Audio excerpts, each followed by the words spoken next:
thank everybody who joined us today or has joined us today. This session is being recorded, but we may be available afterward to answer some of your questions.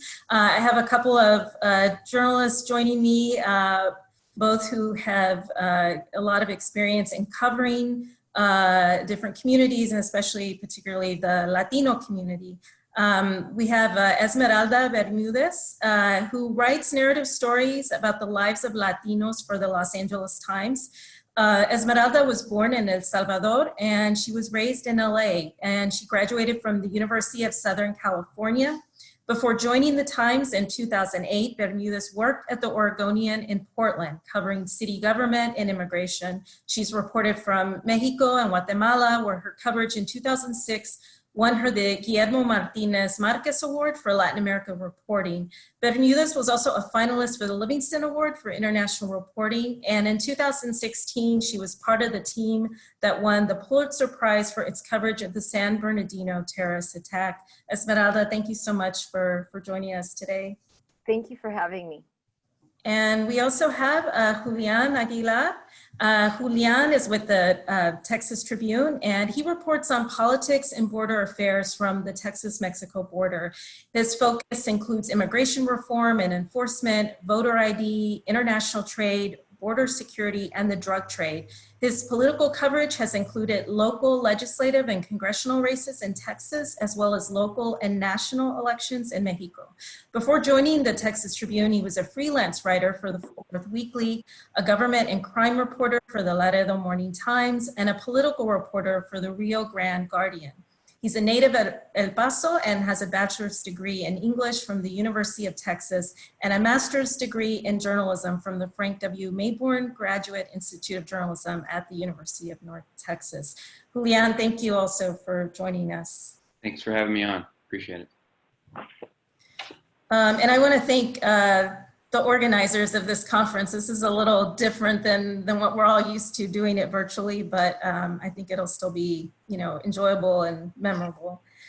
So I want to start by asking each of you, Esmeralda and Julian, to just tell us a little bit about the kind of work that you do. You both, write extensively about whether it's the Latino community or immigrant communities, but your reporting style is different, your writing style is different, and you come at it differently, which is great. So I want you to tell us a little bit about your how you go about, finding those stories and what it is that you try to focus on, because obviously there's so much information coming at us today, and how do you decide what should be covered or what you should write about and what you should maybe kind of put off to the side.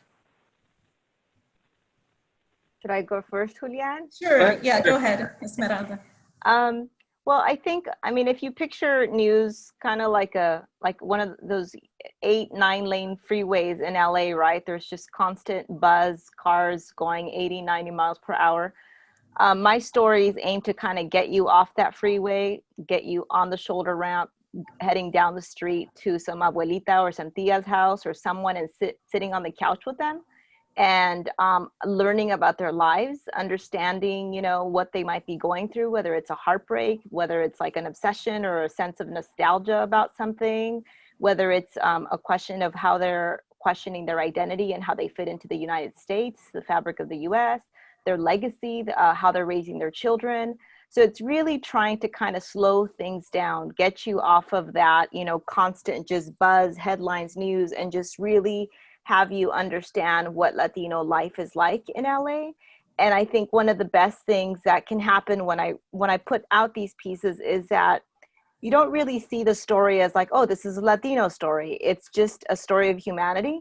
And it's the best thing when I can, write a piece, for example, like, not long ago I wrote about this really kind of funny, nostalgic, passion that a lot of Latinos have for Viva Peru, Vicks VapoRub.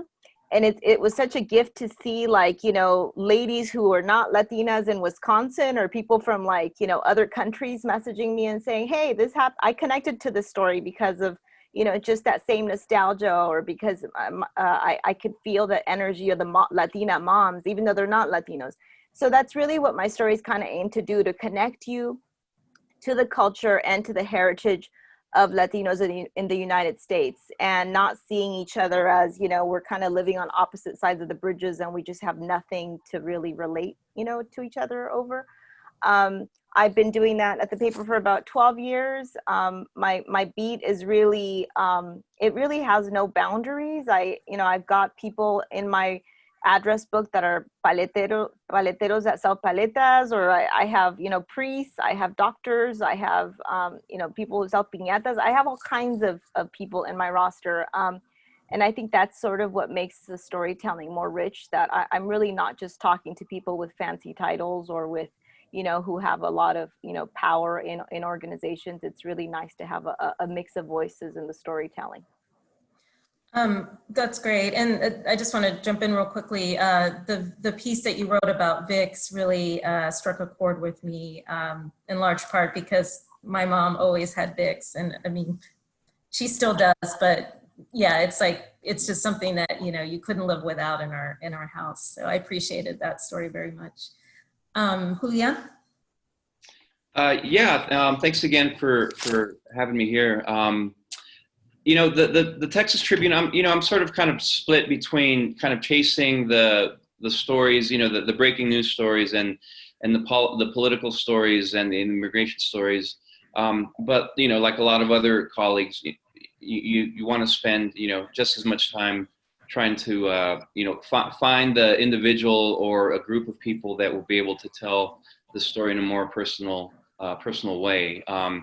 You know, where I guess everybody that's working in the news right now is sort of at the mercy of the news cycle, where we all have to, most of us have to, you know, drop something if something else breaks, whether it's a Supreme Court decision or an appeal. But yeah, I mean, I think the real sort of going beyond the nuts and bolts is, you know, finding those stories that you can actually tell from a perspective of the person. Obviously, I'm fortunate to be in El Paso, where, you know, it would take me 10 minutes to get to the downtown bridge, and I can, you know, walk over there. Well, pre-pandemic days, it was a lot easier, obviously, because of the hardening of the ports that we're experiencing now. But, you know, not just to talk about the migrant protection protocols, but to talk about the families that are personally, you know, being affected by the migrant protection protocols, and then try to find the stories that other folks aren't doing. You know, how does this affect you know, a single dad or a pregnant woman, or how does this affect the actual government workers from the state of Chihuahua that are seeing these people every single day? So, you know, I mean, going out to a safe house on the outskirts of Ciudad Juarez that, you know, where these Hondurans are pretty much just living in fear of going outside because of the treatment they're getting from the people in the city, from the federal cops. I mean, there's just a lot of layers to everything on the immigration beat. And because we do have a specific Texas focus, you know, I also have to zero in on state-based policies like Senate Bill 4, which was the anti-sanctuary cities bill that passed a few years back. You know, it's obviously important for our readers that look to the Tribune as a politics and policy website to explain sort of in jargony language and more technical language what exactly is in the bill and what's not, but to also, you know, talk to some of these DACA recipients, talk to somebody that, you know, has some sort of status that could be affected by these policies. For example, just a couple of weeks ago, when the Ninth Court decision on TPS, temporary protected status, was handed down, you know, I mean, the obvious thing is to obviously, you know, throw the Texas numbers in there to give people a perspective on how this is going to affect us statewide, but then also try and speak to the woman from Honduras who's been here for 30 years, who has 2 U.S. citizen children, who's purchased a home recently in the last 4 years, and, you know, try to explain to people, like, this isn't just like, okay, you know, you should have been prepared for this, you have to go now. A lot of these folks have no resources in the country where they were born, which is similar to the DACA folks and things like that. So, you know, I try to split my time on doing the sort of in-depth sort of feature stories that tell this about the policy from a perspective of an individual or a family or of a person sometimes charged with enforcing these policies. But I think, you know, as much as we don't want to sort of get caught down in the daily grind with so much news happening, sometimes you can't really, you know, avoid that, right? I mean, you're a breaking news, you know, producer. You had to be on call, and I mean, you understand the way that you have to juggle things. So I think a lot of folks in every newsroom, not just in Texas, but obviously up and down the border from San Diego down to Brownsville is probably, having to do the same thing. Yeah, definitely this current news cycle or this whole year has made it difficult to spend more time working on more in-depth pieces. It doesn't mean it can't be done, but Right. I understand that challenge or juggling all of it. One thing I want to ask you both about is the title of this panel is, telling untold stories. And I'm wondering if you feel, you both have been in the business a while, and I'm wondering if you think that our industry has evolved or changed in that we are now seeing more stories, so-called untold stories. And I kind of hate that word too, because it's like we are seeing these stories, we are hearing these stories, but I think it's more about are we seeing and hearing the stories that we should be? In other words, not just the expected stories about the Latino community or about immigrant communities, but the stories that you feel haven't been told. So I guess my question is, how has this industry evolved, and is it, are we seeing more of these kind of stories? And if not, or if we are, what's missing in these stories? Can we do a better job? Well, I think that's, there's like about 1,000 different thoughts that were going through my head while you were speaking. There's I hope that made sense. no, it's just you're triggering a lot of emotions in me. I think I don't know if you guys or how many of those watching were able to catch that just last weekend the LA Times published this pretty extensive examination of its it was called Our Reckoning with Racism, with racism in our newsroom. And it was this extensive examination looking back at nearly 140 years of history of Los Angeles Times, our coverage of both, the Black community, Latinos, Asians, and how we've treated those communities, how we've interacted with those communities, and also how our newsrooms have looked. And the premise of that really piece or collection of pieces was really to talk about the fact that, for much of its history, the LA Times was rooted and founded in white supremacy, in a history of really looking out for the interests of the wealthy family that established the LA Times. And you can find these patterns echoed, time and time again, if you go back 100 years in the establishment of so many newspapers across New York, across Washington, DC, in Texas, in Chicago, all the major cities. And so when you ask, what's kind of untold now, or what's there left to be uncovered now, I would say just about everything. Not that we're not doing so much, of course, but I'm just saying that the vast majority of newsrooms today across the United States are still anywhere between 70 to 90% white. And really a lot of that is also focused on the leadership of the newsrooms. And so you really can't have a conversation about accuracy and truth-telling in journalism without also making sure that those newsrooms reflect the populations that they're supposed to be chronicling and serving in a variety of ways. And my personal opinion is that until you have those newsrooms reflecting those communities accurately, we're not going to get to that, absolute truth. And I think aside from the demographics conversation, right, of accuracy, you also have to look at, throughout these newsrooms, the non-Latinos that exist in these newsrooms, what do their sources look like? What do their address books look like? How many Latino experts or folks in charge do they have in their rosters, or paleteros, or I don't know, people who sell tacos or whatever, a lot of times in journalism, and this is something that, we go back to these repeated patterns of how we cover Latinos, and we're kind of in so many ways caught in these and just these old pitfall ways of doing things, covering Latinos when maybe it's a special holiday like Cinco de Mayo or Dia de los Muertos, or we're sometimes seen as sort of the eternal immigrants, right? Or we're the victims or the criminals, or we're this monolithic blob that tends to move and be awakened during the Latino vote every time, politics comes around. So there are these kind of, these moments where we just kind of get stuck. And I tend to read these stories all the time, and I just think, man, how much we're missing, how much erasure exists in these stories, how much just kind of maligning of the community happens time and time again. because we don't have these systems in place that really see us for our entirety of who we are, all our layers, our, you know, our depth as a community. And so I think it's really important to look at those two factors before you can even start talking about, you know, specific storytelling. We have a long way to go. Yeah, thank you for that, Esmeralda. You know, I sometimes think about what the stories I wrote when I was starting out my career, and how, like, I think I cringe when I look at some of that work, and I wonder, like, how would I approach these stories differently today? So, Juliana, I want to hear about, you know, same question, like, how have you seen, you know, is this still an issue? You know, one thing that I think the Tribune has done, you guys, I think, have done a great job of hiring diverse journalists, you know, journalists of color, which is great to see. But obviously, you know, we all can be doing better job at covering all these communities. So how is it there with you in your newsroom? Yeah, and you made a nice point there. Thanks for that. Yeah, I mean, there is an emphasis on trying to diversify our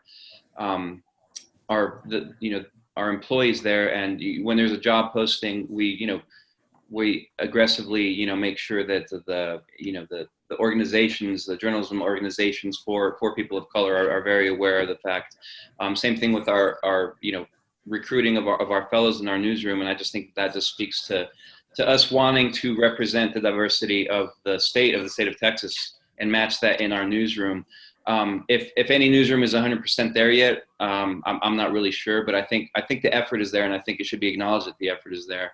And yeah, I'll pivot to the question with respect to the storytelling. I mean, are we telling all the untold stories? No, but I think that we should get credit for trying our best, right? Because sometimes, like, it's not necessarily, we don't necessarily have all the time. You know, I'm sure a lot of breaking news reporters, a lot of political reporters, you know, wish that they had more time to do a feature story. But I think that there has been an effort over the last few years, if not, you know, 10 or more years. And one example, at least specific to Texas, on telling, you know, not just the story that dominates the headlines, but trying to explain it to people that may not be familiar with the areas. For example, the border fence. You know, the border fence is obviously in the news. People are reading about the border fence that don't live on the border. And I think it's important for us to tell the story of why people in Texas have such a hard time with it. You know, I mean, I can read about a controversy for, just as an example, a nuclear dump site, right? And some Midwestern state, and I'll cover that and I'll read about it, but it won't really hit home to me unless I talk to the person whose land is adjacent to the proposed land, right? And I think with that example, I think people in Texas, and national outlets as well. I mean, the Washington Post, the LA Times. I think a lot of New York Times. They have a presence, you know, away from the mothership. Are doing a really good job of telling these stories. Again, you know, border fence, and I keep coming back to that because the dynamic in Texas is different than the rest of the southern states because it's privately owned land. The majority of it is anyway.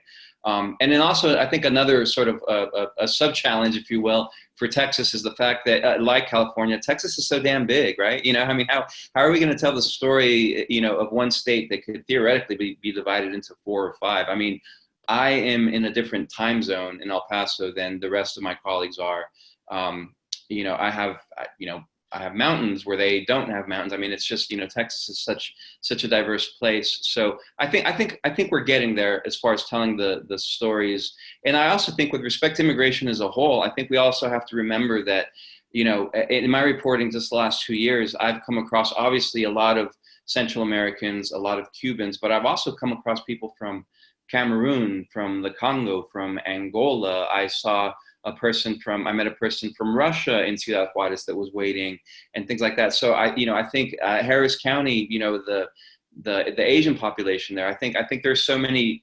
With respect to immigration, I think we need to try not to get so pigeonholed into reporting on just, you know, the caravans and the fact that you know, mainly Central Americans, and just sort of branch out and to tell this whole story about how, like you know, was stated earlier, how Latinos are not monolithic, and neither is the immigrant community seeking asylum. So I think that's really, really important to for others that aren't as familiar to be able to acknowledge. Thanks, Julian. Do you guys think that it's become harder or easier to pitch these stories that, we all want to tell?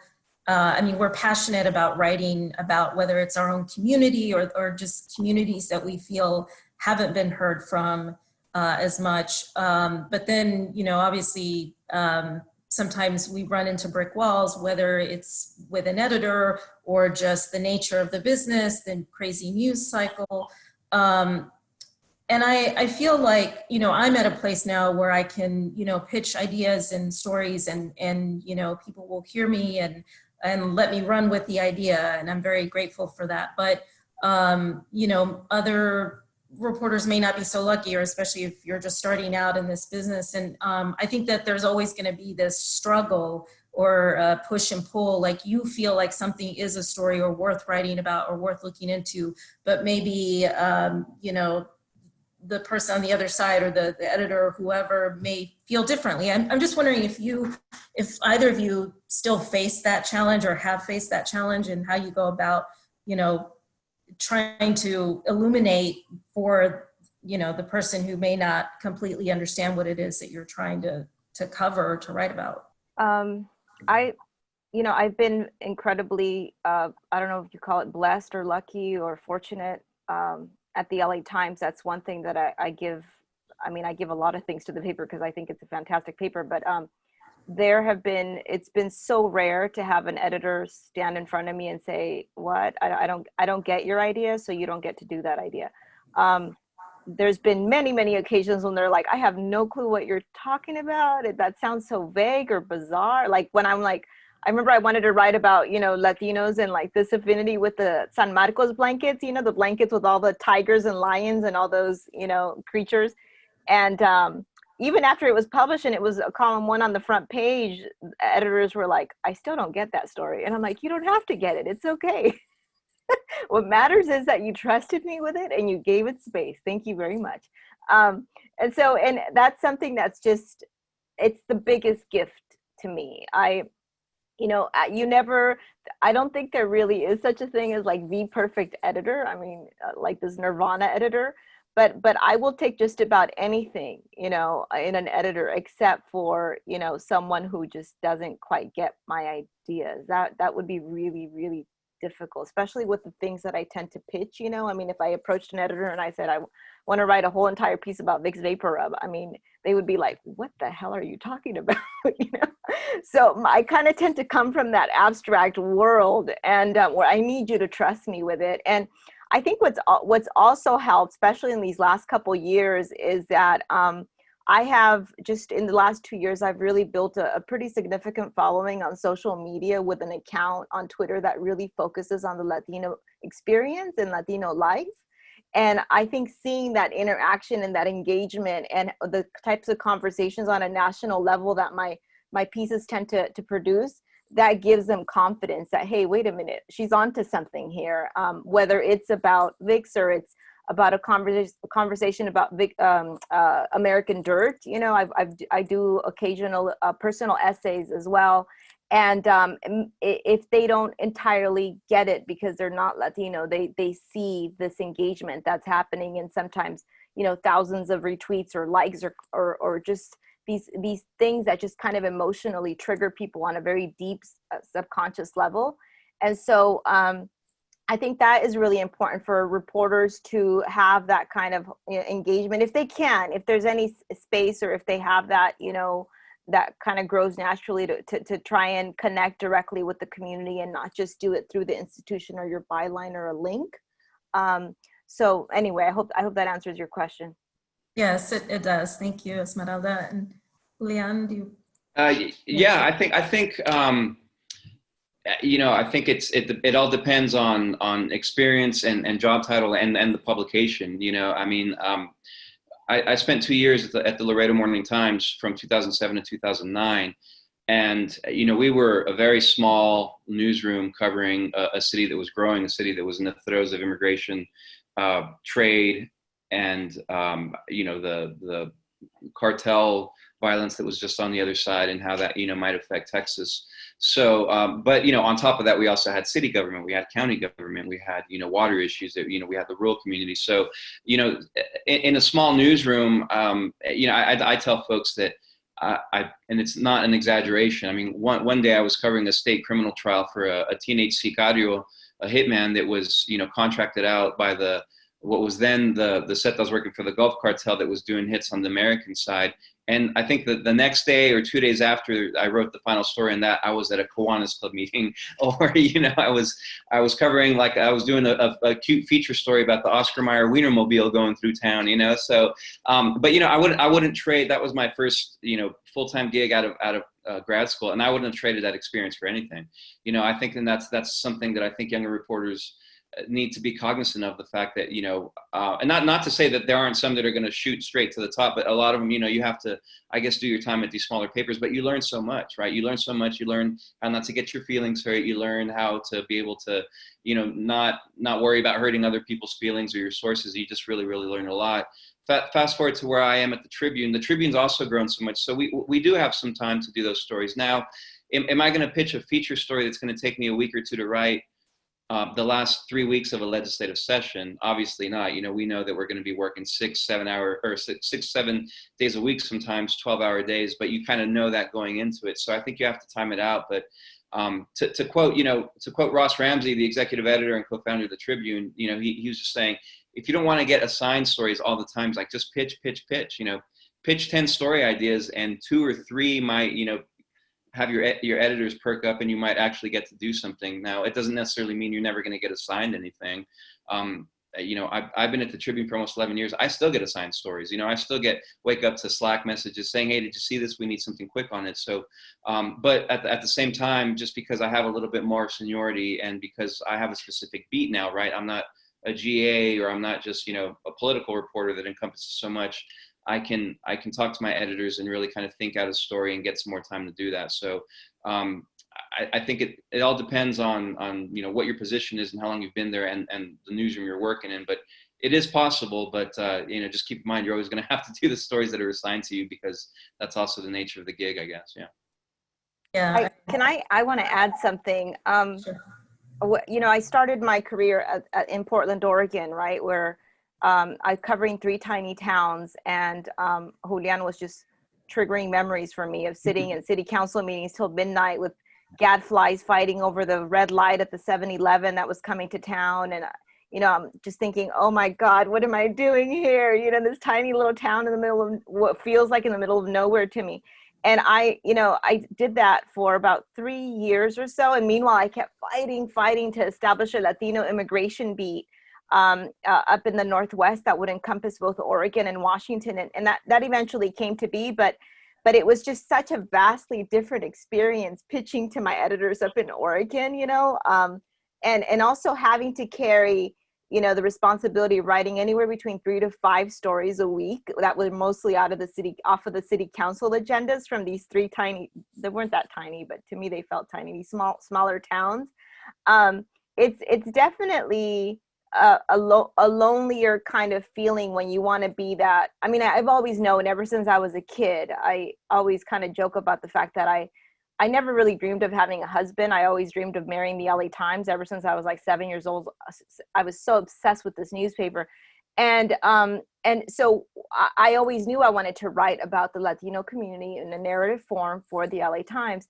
And I thought, well, what better place to start than in Portland, Oregon, where it's like 95% white.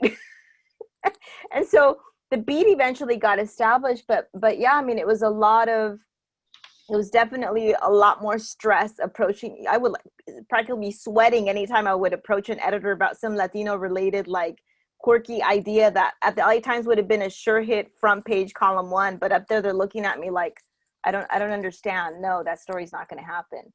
And it's I constantly think of now how, like, I'm spoiled in so many ways. A lot of the reporters at the LA Times are spoiled in that sense, that our editors really do give us this freedom and trust, where so many journalists across the country in smaller towns don't get to experience that. And I don't know, it's really tough, I think.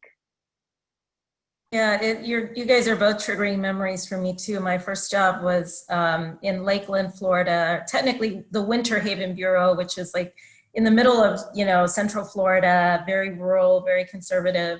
There was only one other Latina there, and but they hired me in part because they wanted someone who could come in and cover the migrant farm worker community. And so it was interesting pitching stories in that environment. But I do feel like sometimes those small places are a good place to start because they're more challenging. And even just going to those city council meetings, you get to know so much or meet many people and learn about the issues. So thanks for sharing that.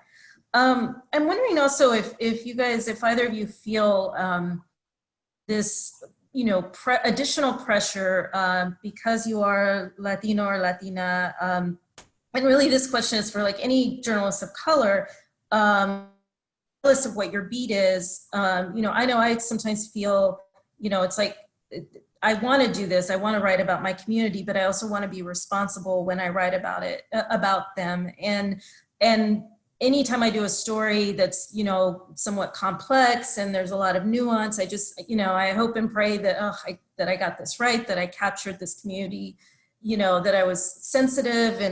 And so, even just because I'm Latina doesn't mean that I'm going to get it right. And so how do you guys deal with that? Do you feel that pressure because you are, Latino or Latina when writing about these communities? I try to, about that sort of anxiety. If I notice I have a story, it's put to bed, the edits are in, and it's launching at 5 or 6 a.m. whenever the new story is published on our site. I'll go to bed with butterflies in my stomach regardless of what the story is, and I think I think a lot of reporters should still do that, right? Because if you don't get nervous or if you don't double, triple check your story once it's been in to make sure that you got the accent on the A or you spell Gonzalez with an S or with a Z, the way it's supposed to be, I think, then that's where we get careless. But I'm sort of maybe not as challenged in that respect because I live in majority Latino communities, right? So, I feel more comfortable, but yeah, just because I'm a Latino doesn't mean that I know everything about growing up Latino. Maybe there are Latinos that grew up in a different, income bracket than I did that I don't necessarily understand the challenges. Maybe, there are Latinos that are third or fourth generation Latinos, whereas whereas both my parents were born in Chihuahua, so I'm the first generation born U.S. citizen in my family, and that might, be different from what I'm writing about. So I definitely think there are other challenges, but I just think, just having empathy in with respect to the way you would write about any demographic and any population group, I think, I use that basic toolkit and I apply it to whatever story I'm writing about, whether it's about the Latino community, the African-American community, the military community, the victims in the aftermath of the horrific shooting here in El Paso. I think you have to approach it with the sensitivity and empathy across the board, not specific to any demographic, I think. Gosh, okay, let me see. How do I answer that one? I think, it's, first of all, every story scares the hell out of me, and probably because I tend to deal with a lot of the pieces that I write. It's a very intimate level of just people's, like, I'm dealing with people's, like, oftentimes most intimate feelings or experiences or fears, or it's often involves me sitting with them at home for hours and hours, or listening to things they've never even told their parents or their wife or their husband. And so I'm always terrified that I'm gonna more than anything else do their life injustice. And I don't necessarily, when I'm writing about other people, I don't necessarily think, is this going to be representative of Latinos? Because I'm not really thinking within that Latino box. I'm just thinking I'm dealing with this one specific human being. What are their layers and the nuances of their life? And more in terms of their themes, like, is this about courage? Is this about, losing faith? Is this about, heartbreak, or whatever it is? And I really kind of just try and draw off of, taking you into scenes in their lives and having you experience very palpable moments that bring to life whatever it is that they went through. And so when I kind of add up all those tiny little bits and pieces and bring that into focus, what matters to me is that, that person feels like, this is my life. You captured my life. And so however it lands on people reading it, oftentimes people tend to cry. That's usually when I know I've hit some sort of level of, I did my job right. If people end up crying about something that I read in my pieces, which tends to happen pretty often, actually. But then I think probably the one thing that does bring me the most terror is my personal essays. One of the first pieces that I wrote was about raising my children to be I'm raising them trilingual, and I got yelled at for speaking Spanish to my daughter, my 5-year-old, at the park by this woman. And I was so afraid that people reading this, Latinos or any background, were going to say, oh my God, you're sounding so entitled. Who do you think you are, raising your kids to be trilingual? You're making making me look bad because I'm not teaching my kids Spanish. Like, I was just I could get attacked on so many levels, and there's got to be some sort of center after you read every single sentence of whatever essay you write, it has to feel like, if I were to be in front of a huge audience, I can stand by this moment with like my moral compass and back this up, and I'll be okay, even if they attack or they don't agree with it, But thank God until now, everything's gone okay.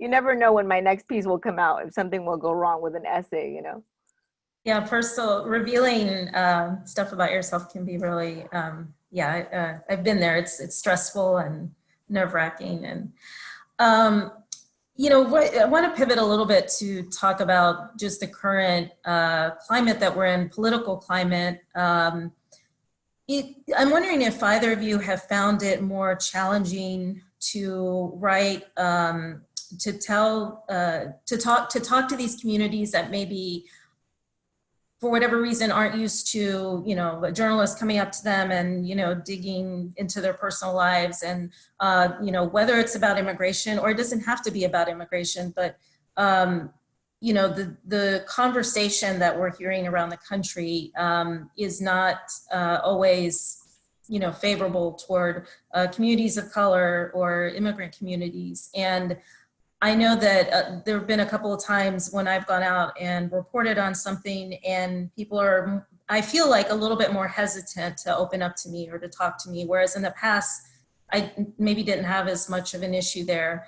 But are you seeing that where you are, and how do you get past that? And, how do you convince people that, hey, I want to do your story justice. I want to tell, a complete story. I think with respect to, for example, if I'm speaking to an asylum seeker, I think yes, they're a little bit more concerned than they might have been in the past, but they've always had some level of concern. Even the ones that are willingly telling their story, even the ones that are fortunate enough to have an attorney that's on the line listening to the conversation, or it's always tricky because they're limited in what they want to say. They don't want to jeopardize their case. And going back to, how we get around certain sensitivities and issues on security or anonymity, I think that's newsroom by newsroom. Every newsroom has their own policy, their own internal policy on how they're going to cite sources. But I do think that people are a little bit, more a little bit more gun shy. I think I saw that in Ciudad Juarez, when MPP was in full force, and I would go down and try to talk to some people. Granted, some people are very willing to talk and tell their story and give their name, but I've seen it over the last 2 or 3 years. Not even when it just deals with like an immigration or a demographic story. I just think just the sort of anti-press rhetoric that's out there is sort of permeated every single aspect, to where I'm getting a lot more folks that if I'm doing just a reporter on the street, I need some color for a story that I'm doing. Even in my hometown, some people just won't talk to the press because of that sentiment. So I think, yes, it is more challenging specifically on the immigration beat, but I think just in general, it's been more challenging because of this anti-press, anti-reporter rhetoric that's been out there. I've found that because of COVID, right? I mean, I've hardly left my house in the last I've lost track of time, 8 months, Several 7 months. Six, Um, Or 7 years. yeah, it's and it's been very just it's thrown me off completely because my mojo, like my everything revolves around being out in the streets and with people in their homes and in parks and wherever Latinos are, which is everywhere in LA. So it's been really strange for me to have to do everything over the phone and be asking people, what picture frames are hanging on your walls? Describe to me what you have in your fridge right now. Like, I'm trying to get all those details that I used to get in person now over the phone, and I'm probably annoy the hell out of people. But I think yeah, so it's kind of, I don't know what it would be like if I would need to be out there in this year covering immigration. I don't think you could probably approach people just by going out in the street like I used to, or just randomly. You really have to have pretty close connections with organizations, right? And people, whether it's priests or attorneys or just outreach organizations that trust you, to make those connections for you. I know that happened a lot during the summer of 2018 with the zero tolerance policy. I had to really rely on certain people, outreach organizers and lawyers and such trusting me.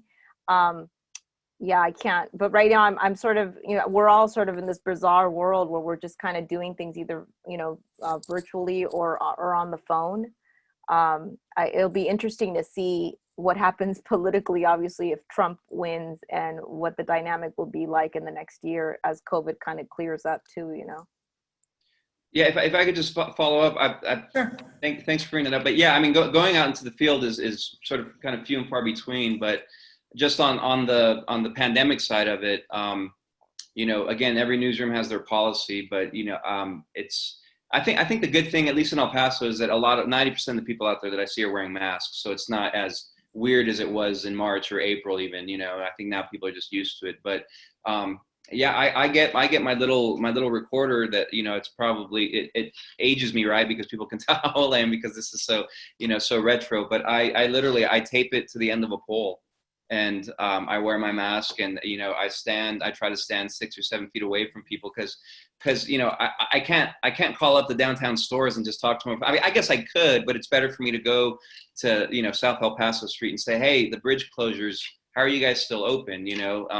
And get that sort of to get the rolling of the eyes, or get that sort of heavy sigh, or to get that look of frustration that these people have in downtown El Paso since the economy's tanked and since they're not getting the Mexican shoppers. So yeah, it's definitely a challenge, and you look sort of weird, with your your pole and your recorder duct tape to it. But I guess whatever works, whatever you got to do to kind of get out there and do it. I think, and I say that because who knows how long we're going to be living in this new reality, I guess, is the way it's been dubbed. So yeah. Yeah, we have, it's made it hard for radio for me. I used to work in print, and now in radio, I have to always think about what sound I'm going to get. So they issued us these they're called boom mics or boom poles, and you attach the mic to that. So, but it's not always easy to carry around. It's kind of awkward.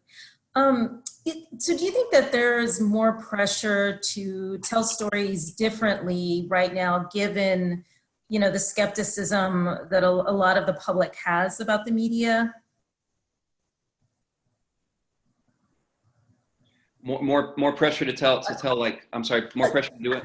Yeah, I guess I'm sorry. Is there more pressure on us to tell stories differently, given just how much skepticism there is, in many people, in part because of what the president has tweeted and his administration and other people, about fake news.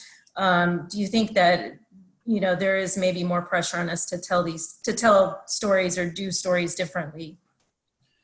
I think it's definitely been put into a more important focus. For example, like you said, if I'm writing about a curtain raiser for the Supreme Court decision on deferred action, this is the policy, this is the argument, this is how many people it affects, and like you said, the people that that sort of embrace this anti-immigration rhetoric they're just going to see, oh, well, there's, several 100,000 people. They're just a bunch of, illegals, or they're a bunch of, why, go back to your country. Why should we take you in? So yeah, I think it is important, especially when there's so much rhetoric, to be able to say, okay, well, how about this story where I talked to a DACA recipient who is an ER physician, who is head to toe in PPE, and who is literally every single day that he goes to work risking his health because of this pandemic that hasn't been, properly addressed at the federal level. Okay, so let me tell you that story and see if you still think that,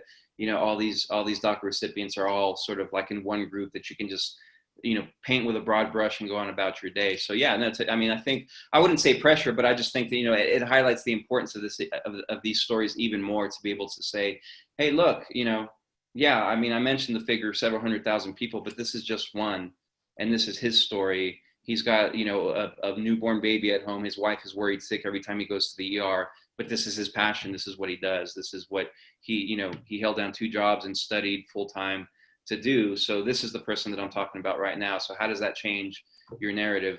I'm not going to hold my breath that it's going to change anybody's mind, but it might, or it might just, tell a story about the people that, certain decisions affect. Yeah.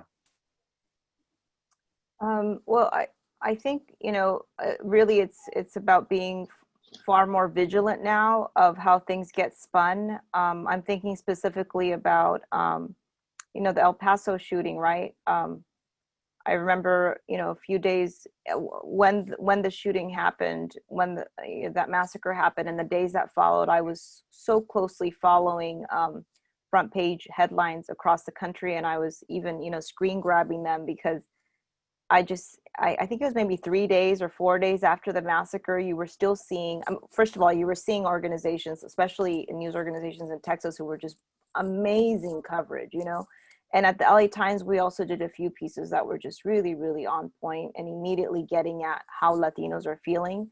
But you also saw, I think it was 3 or 4 days after I did these screen grabs of, like, I think it was like the Washington Post, New York Times, I can't remember what other major news organizations, where in 3-4 days, there had really been hardly any mention in those headlines or those leads about how this felt to Latinos. There was a lot of conversation about Trump is trying to, what was the exact wording, like, bring people together, or stands against racism, or, talks about, there were a lot of conversations about gun policy and white supremacy, and obviously all these very important conversations, but no one was really in those headlines, in those headlines that I was looking at those major papers, really coming out and saying, this is the worst massacre that has happened to Latinos in a very long time. And this is how deep it affects the consciousness of this community. And it doesn't matter if you're just a recently arrived immigrant, or if you've been here 4 or 5 generations.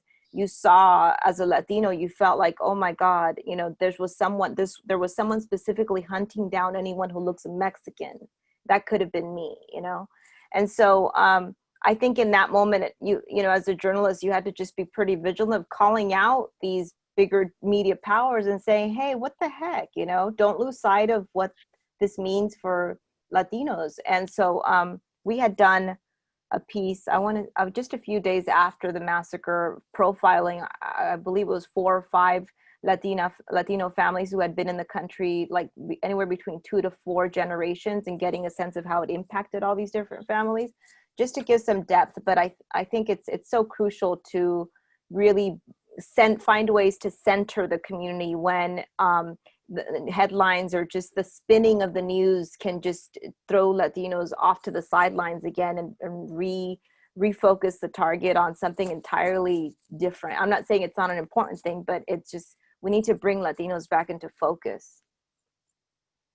Yeah, I like what you said there, because I remember after that, many of us, Latino journalists were, kind of, whether it was on social media, Facebook or Twitter, like reminding people, hey, this was a targeted attack, and it affected Latinos, it affected Mexicans, Mexican Americans. And I felt like maybe the non-Latino community had not really, it's not that they didn't realize it, but that wasn't what they were focusing on, or they didn't understand how it affected us. We're about to wrap up. I think I'm getting a little warning, a couple minutes left, but I want to give you both if you have if there are some parting thoughts that you have, anything that you want to say, now's your chance. And, especially if there's any advice you have especially for young journalists who I know a lot of them will tune in for this conversation. Well, I guess I can say that, I've been in journalism for nearly 20 years now. And, as I mentioned, I got into it from, just having this very deep connection specifically with the community I grew up in from a very young age, translating for my parents or seeing how important it was for my mom to see any glimmer of El Salvador growing up on Univision at 11 o'clock at night, watching the news.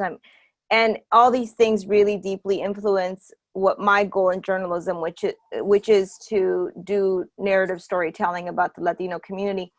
The thing that I think is important to say is that if you want to do the kind of beat that I do it proudly. Don't ever let someone come up to you and be like, don't you think you're pigeonholing yourself? Shouldn't you be doing education or environment writing instead? No one ever does that to a politics writer or an environment writer. Don't you think you're, pigeonholing yourself with this beat? The beat of covering Latinos to me doesn't have any boundaries. There's no limit. We're in every single space in this country, in any kind of industry, covering any being spoken of in any kind of topic, whether it's the environment, politics, arts, books, travel. And so we really deserve to have our stories told. And there's something so rich and wonderful about having someone, if they can, focus entirely on that. And so, or if you don't want to cover Latinos, then do whatever the heck it is you want to do, but bring whatever it is you are and what you represent to that newsroom. Don't feel like you have to water or dilute yourself down to be in a space where you might not see too many people who look like you. I always feel like you should bring everything that you are and what you were raised with a lot of pride into whatever space you walk into. Thank you, Esmeralda. Julian? Yeah, I'll add that. So when this airs, we'll be in the middle of early voting, at least in Texas. Go vote. You don't have to tell anybody who you're voting for. You don't have to talk about your politics, but that's definitely important that you do that. And yeah, I'll just reemphasize what I said earlier for the younger journalists out there. Just pitch. And if you think that you don't necessarily want to start off at a small paper or on a beat that you don't necessarily think is going to be your end goal, give it a shot. You'll learn a lot. You'll really hustle. But just come to the table with your ideas. And just real quick about one example was in the aftermath of the El Paso shooting. I agree that those stories didn't come out as quickly as they could have. Eventually they did. I was here. I was covering that the whole weekend. And I think just the immediate sort of news cycle that we're sort of we were trapped in. I mean, that was an exhausting weekend for people that were on the ground, myself included. But yeah, another tip to journalists is younger journalists is, if you're reading a story now, I mean, take notes on what you think wasn't said. Take notes on what where you would have gone with it that the reporter didn't necessarily go, and that'll just sort of help you grow when you're thinking about unique story ideas. Great. Julian, Esmeralda, thank you so much for joining us. I know I'll be available afterward for Q&A, and Esmeralda and Julian may also be available, but if not, I can definitely take your question and make sure to relay it to them and get back to you with an answer. Thank you, Stella. Thank you.